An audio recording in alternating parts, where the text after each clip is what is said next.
Alors, dans cette vidéo, on va voir les suites numériques et arithmétiques. Pour ce qui est des suites numériques, dans une suite numérique, chacun des nombres de la suite est appelé un terme et chaque terme est associé à un rang qui indique dans le fond sa position dans la suite. Donc, si on prend l'exemple, le 9, 11, 13, 15 et 17, ce sont des termes, donc ce sont chacun des termes. Et par exemple, le terme 9 est au premier rang puisque c'est le premier nombre, le premier terme de la suite. Le 11 est au deuxième rang, c'est le deuxième terme de la suite, etc. Par exemple, si on regarde dans la première suite, donc 40, 43, 46, 49, 52, 55, on vous demande quel est le troisième terme de cette suite-là. Donc, le 40, c'est le premier, 43, c'est le deuxième, donc c'est 46 qui est le troisième terme de la suite. Si on regarde dans la deuxième suite, 2, 8, 32, 128, 512 et 2048, on vous demande quel est le quatrième terme de cette suite. Donc, si vous allez au quatrième nombre de la suite, c'est 128. Et dans le dernier exemple, on a la suite 4, 8, 16, 32 et 64. Et on vous demande quel est le rang du terme 32. Donc, si on regarde le terme 32, il est à la quatrième position, donc c'est le quatrième nombre, donc le quatrième rang. Lorsqu'on parle de régularité, dans le fond, la régularité, c'est la suite qu'on a, les bons en fait, entre chaque terme de la suite. Donc, on cherche le lien qui existe entre tous les termes de la suite. Par exemple, donc, si on prend le premier exemple, 4, 7, 11, 18 et 29, la régularité, c'est que lorsqu'on additionne les termes précédents, on obtient le terme suivant. Comme par exemple, 4 plus 7, ça donne 11, 7 plus 11 donne 18, 11 plus 18 donne 29, etc. Si on regarde le deuxième exemple, c'est toujours entre chacun des termes, on doit multiplier par 2,5 pour avoir le terme suivant. Dans les exemples qui sont en dessous, donc on a la première suite 3, 6, 9, 12.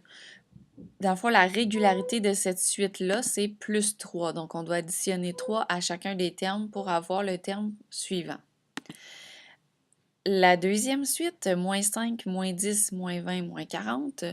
Dans ce cas-ci, vous devez multiplier par 2 le terme précédent pour avoir le terme suivant. Donc, la régularité, c'est fois 2. Si vous regardez la troisième suite, moins 19, moins 9, 1, 11 et 21, donc vous devez additionner 10 à chacun des termes précédents pour avoir le suivant. Comme par exemple, moins 19 plus 10, ça donne moins 9. Moins 9 plus 10, ça donne 1. 1 plus 10, ça donne 11, etc. Pour ce qui est des suites arithmétiques, donc dans les suites arithmétiques, c'est très similaire aux suites numériques.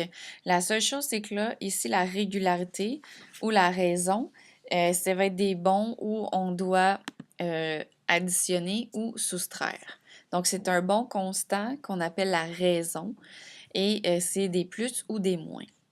Comme par exemple, dans la suite 3, 5, 7, 9, 11, 13, cette suite-là est arithmétique. Le premier terme de la suite, c'est 3. Et pour avoir les autres termes, il faut additionner 2 à chaque fois. Donc, 3 plus 2 donne 5, 5 plus 2 donne 7. Donc, la raison, ce serait plus 2. Dans les exercices qui sont en dessous, on a la première suite qui est 3, 10, 17 et 24. Donc ici, la raison, c'est plus 7. Donc vous devez ajouter 7 à chaque terme précédent pour avoir le terme suivant. Dans la deuxième, 13, 10, 7, 4 et 1. Là, dans ce cas-ci, on s'en va, on diminue. Donc, vous devez enlever 3, donc c'est moins 3 à chaque terme pour avoir le terme suivant. Donc, la raison, c'est moins 3. À la lettre C, on a 10, 5, 0 et moins 5. Donc, dans ce cas-ci, encore là, on descend. Donc, c'est moins 5 la raison. Vous devez enlever 5 à chaque terme pour avoir le terme suivant. À la lettre D, 12, 18, 24 et 30. Donc là, on va en augmentant. Donc, notre raison va être positive. Et il faut ajouter 6 à chaque terme précédent pour avoir le terme suivant. Le dernier, on a des nombres à virgule. Donc là, ça se complique un petit peu. Donc de 0,6 à 0,1, on descend, puis ensuite on sort dans le négatif. Donc c'est sûr que notre raison va être négative. Et là, de 0,6 à 0,5, on a enlevé 0,5. Donc, excusez, de 0,6 à 0,1, pardon, on a enlevé 0,5. Donc c'est moins 0,5 la raison.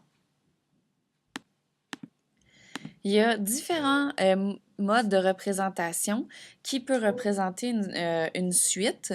Donc, vous pouvez avoir la description en mots. Donc, vous avez l'exemple qui est en dessous. Un train peut accueillir 8 personnes dans le premier wagon et 6 personnes dans chaque wagon additionnel. Donc, ça, c'est une description en mots. Donc, on explique la suite logique à l'aide de mots. On peut aussi représenter avec des dessins, donc vous le voyez en bas aussi. Donc dans le premier wagon, il y en a 8. Et ensuite, à chaque fois qu'on ajoute un wagon supplémentaire, il y en a 6 personnes qui s'ajoutent. Donc on le voit visuellement. Et on peut le voir aussi à l'aide d'une table des valeurs. Donc on a le nombre de wagons et le nombre de personnes qui sont dans le train. Donc vous voyez que dans le premier wagon, il y en a 8 et qu'ensuite, à chaque wagon supplémentaire, on fait plus 6 à chaque fois. Et il y a aussi, pour terminer, la représentation graphique. La représentation graphique, vous devez toujours mettre un titre au graphique. Donc, le premier point, indiquer le titre du graphique. Et vous devez identifier, bien sûr, l'axe des ordonnées, qui est l'axe des Y, et l'axe des X, qui est l'axe des abscisses. Vous devez choisir comment vous allez graduer vos axes.